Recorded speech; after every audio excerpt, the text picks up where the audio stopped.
పెట్టుబడిలో నెలకు 50,000 నుండి 10 లక్షలు సంపాదించాలనుకుంటున్నారా? ఈ వెబినార్ లో జాయిన్ అవ్వండి.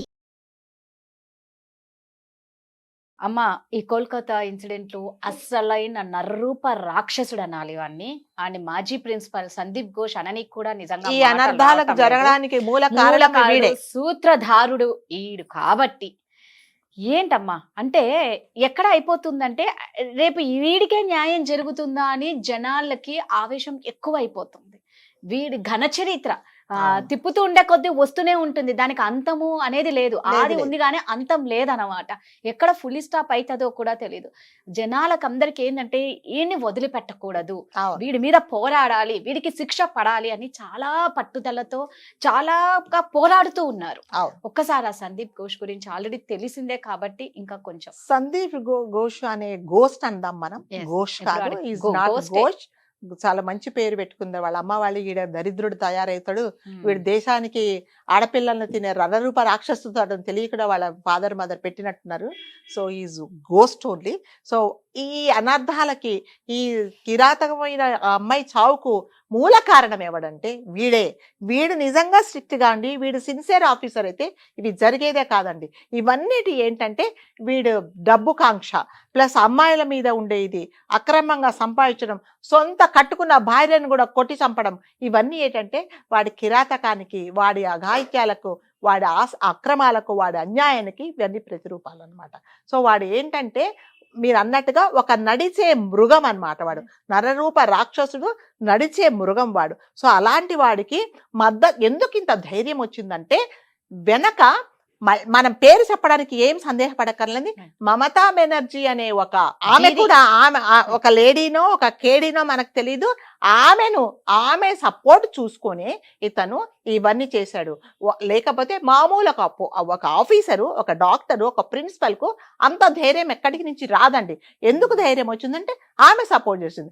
ఆమె ఎందుకు సపోర్ట్ చేసిందంటే ఇతను చేసే ప్రతి ఒక్క అక్రమాలలో ఆవిడకు కూడా భాగం ఉంటుంది, అందుకనే ఆవిడ సపోర్ట్ చేసింది. సో ఎంత సపోర్ట్ చేసిందంటే అండి, ఒక చిన్న క్లిప్పింగ్ లో ఎలాగంటే అతను ఏం చెప్పాడంటే, సిబిఐ వాళ్ళు ఇతన్ని అడిగారు, మీరు సంఘటన జరిగిన రోజే రినోవేషన్ ఎందుకు చేశారు అంటే అతనికి సమాధానం లేదు. కాకపోతే మొన్న ఎక్కడ బయటపడిందంటే అక్కడి నుంచి ఇతనే ఆర్డర్స్ ఇచ్చాడు అందరికీ.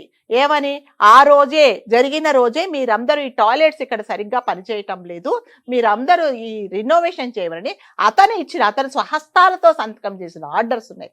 యాజ్ పర్ హిస్ ఆర్డర్స్ వీళ్ళు రినోవేషన్ చేశారు.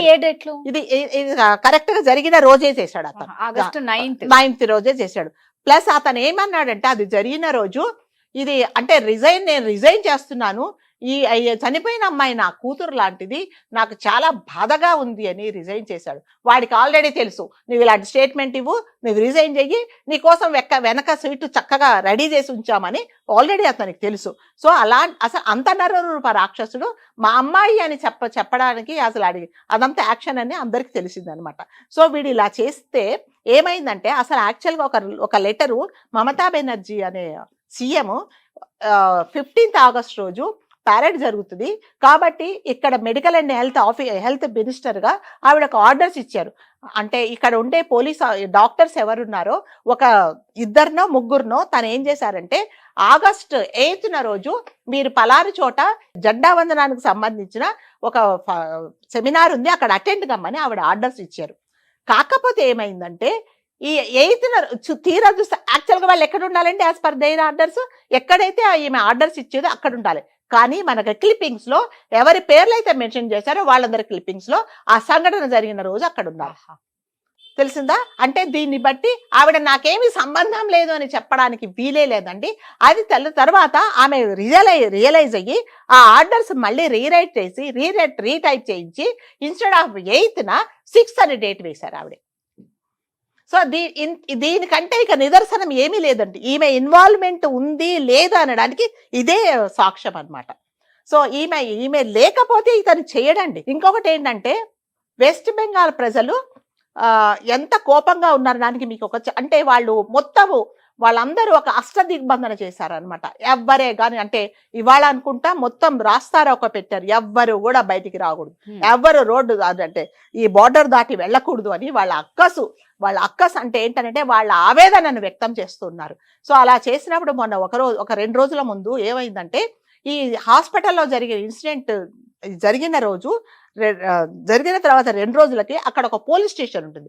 ఆ పోలీస్ స్టేషన్ లో అంటే మన దగ్గర సిఐ ఉండే స్థాయి ఒక పోలీస్ ఆఫీసర్ సడన్ గా అతనికి హెల్త్ బాగాలేదు, అతని బీపీ పెరిగిపోయి అన్కాన్షియస్ స్టేజ్ లో అయిపోయి ఫెయింట్ అయ్యే పరిస్థితికి వచ్చినప్పుడు చుట్టుపక్కల ఉండే వాళ్ళందరూ కంగారు పడి పక్కన హాస్పిటల్కి తీసుకెళ్లారు. యాక్చువల్గా వీళ్ళకి దగ్గరలో హాస్పిటల్ ఇప్పుడు సంఘటన జరిగిన హాస్పిటల్ కాకపోతే ఇది ఇప్పుడు సీజ్ చేశారు, అక్కడ ఎవరిని చూడట్లేదు కాబట్టి ఇంకొక హాస్పిటల్ తీసుకెళ్తే నిర్దాక్షిణ్యంగా వాళ్ళు మేము ట్రీట్మెంట్ చెయ్యము అని చెప్పారు. ఎందుకు చెప్పారండి? మీ పోలీసుల వల్లే మా డాక్టర్ చనిపోయింది, మా డాక్టర్ని చిత్రహింసలు గురి చేశారని వాళ్ళు తీసుకోలేదండి, అతన్ని అడ్మిట్ చేసుకోలేదు, అతనికి ట్రీట్మెంట్ ఇవ్వలేదు. వాళ్ళు మళ్ళీ పరిగెత్తుకుంటూ ఇంకొక హాస్పిటల్కి వెళ్ళారు. ఇంకో హాస్పిటల్లో కూడా వాళ్ళు ట్రీట్మెంట్ ఇవ్వలేదు, మేము ఇవ్వము అని ఖరాఖండిగా చెప్పారు.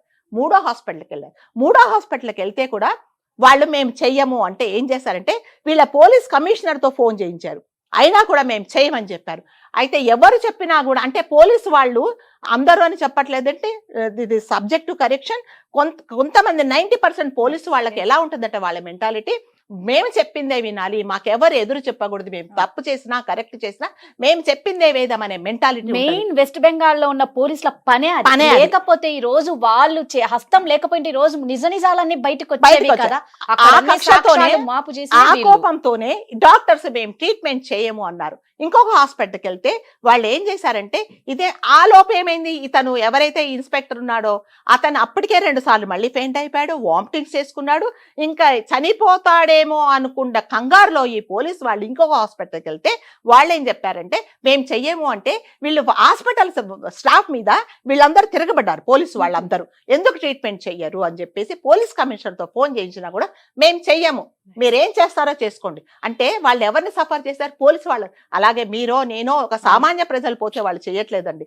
అంటే డాక్టర్లకు ఎంత కక్షగా ఉంది, ఎంత మీ వల్ల మేము ఎంత ఇబ్బంది పడుతున్నాము అని చెప్పేసి వాళ్ళు రిజెక్ట్ చేశారు. ఇంకొక హాస్పిటల్కి వెళ్ళారు. అంటే దాదాపు 4 గంటల సేపు తను తీసుకొని తిరుగుతూనే ఉన్నారు. ఇంకొక హాస్పిటల్కి వెళ్తే వాళ్ళు ఏం చేశారంటే సరే ఎందుకు అంటే వాళ్ళకి ఇన్ఫర్మేషన్ వచ్చేస్తుందండి, మా హాస్పిటల్కి వచ్చారు మేము చూడలేదని. వాళ్ళు ఏం చేశారంటే తీసుకెళ్లి అదే ఐసీయూలో పడుకోబెట్టి అతన్ని ట్రీట్మెంట్ ఇవ్వలేదు, మందులు ఇవ్వలేదు, కానీ ఇచ్చినట్టుగా హడావుడి చేశారు. డాక్టర్లు అటు తిరిగి ఇటు తిరిగి సినిమాలలో చూపిస్తారు కదా అలా చేశారు. ట్రీట్మెంట్ ఇవ్వకపోగా ఒక 2 గంటల సేపు ఉన్న తర్వాత ఏం పర్లేదు ఇదిగో మామూలు మందులు వాడండి అని పంపించేశారు.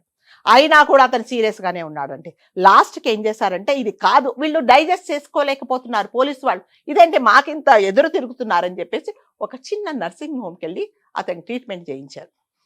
అంటే లక్కీగా బతికాడు. అంటే ఒక మనిషిగా మన మానవత్వం చూపిస్తామండి, కానీ మేము చూపించే మానవత్వం పోలీసు వాళ్ళు మీరు చూపించుంటే చనిపోయిన తల్లిదండ్రుల మీద చూపించలేదు. వాళ్ళ నిర్దాక్షిణ్యంగా లోపలికి తల్లి కాళ్ళు పట్టుకొని ఏడుస్తే కూడా మీరు కూతురు చూడడానికి మీరు అలౌ చేయలేదు. మరి మాకు కూడా కడుపు మండుతుంది కదా, ఆ కడుపు మండతోనే ట్రీట్మెంట్ వాళ్ళు రిజెక్ట్ చేశారు. లాస్ట్కి అతనైతే హీస్ సేఫ్ అండి. దీన్ని బట్టి ఏం తెలుస్తుందంటే వెస్ట్ బెంగాల్లో ప్రజలు ఎంత కోపంతో రగిలిపోతున్నారు అనేది తెలుస్తుంది. కాబట్టి ఈ పోరాటం అనేది నిజంగా ఈ డిఎన్ఏ టెస్ట్ లో వీడొక్కడే ఉన్నాడు అంటే అది కూడా ఫేకే. అతనితో పాటు ఇంకా 5-6 మంది ఉన్నారు, వాళ్ళు కూడా బయటికి రావాలి. వాళ్ళు బయటకు వచ్చేదాకా నిజంగా జస్టిస్ వీళ్ళే అంటే అది కరెక్ట్, మనకి న్యాయమే కాదు, అది జరిగేదాకా మనం అందరం పోరాడాలి. ఒకటి అందరు గుర్తుపెట్టుకోవాల్సింది ఏంటి అంటే ఎవరైనా సరే పుట్టిన బిడ్డ నుంచి రేపు మనం సచ్చే వరకు అది పోలీసే కానీ, లాయరే కానీ, జడ్జే కానీ, సిబిఐఏ కానీ, ఒక నిరుపేద కానీ, బాగా కోటీశ్వరుడైనా సరే ఏదో ఒక రోజు హాస్పిటల్ కి వెళ్లాల్సిందే, డాక్టర్ చేత ట్రీట్మెంట్ తీసుకోవాల్సిందే. మీ పోలీస్ స్టేషన్ కో ఇంకెక్కడికో రోజు రావాల్సిన అవసరం ప్రతి వాళ్ళకి ఉండదు. బట్ డాక్టర్ అవసరం ప్రతి ఒక్క మనిషిగా పుట్టిన ప్రతి మనిషిగానే కాదు, జన్మ ఎత్తిన పశువులకు, కుక్కలకు, మనుషులకు అందరికి ఏదో ఒక టైంలో హాస్పిటల్ కి వెళ్ళక తప్పదు. డాక్టర్ అనేది చాలా అవసరం. దయచేసి డాక్టర్ అమ్మకి న్యాయం చేయాలని అందరం పోరాడుదాం. ఈ రోజు ఈ పోలీస్ ని ఒక్కరు కూడా పట్టించుకోలేదు ఇన్ని హాస్పిటల్స్ కైనా అంటే ఒక చిన్న లాజిక్ అర్థం చేసుకోండి. డాక్టర్ కి ఎంత ఇంపార్టెంట్ రోల్ ఉంటుందో దాన్ని మనము ఇంతటితో ఆపేయకుండా, ఏ డాక్టర్ కి ఇలా జరగకుండా ప్రతి ఒక్కరూ పోరాడాల్సిందే. సో ఆ బిడ్డ ఆత్మకు శాంతి చేకూరాలని, అదే విధంగా వాళ్ళ తల్లిదండ్రులకు తట్టుకునే శక్తిని, ఆ బాధిత కుటుంబానికి న్యాయం చేకూరాలని మనస్ఫూర్తిగా కోరుకుంటాం. నమస్తే.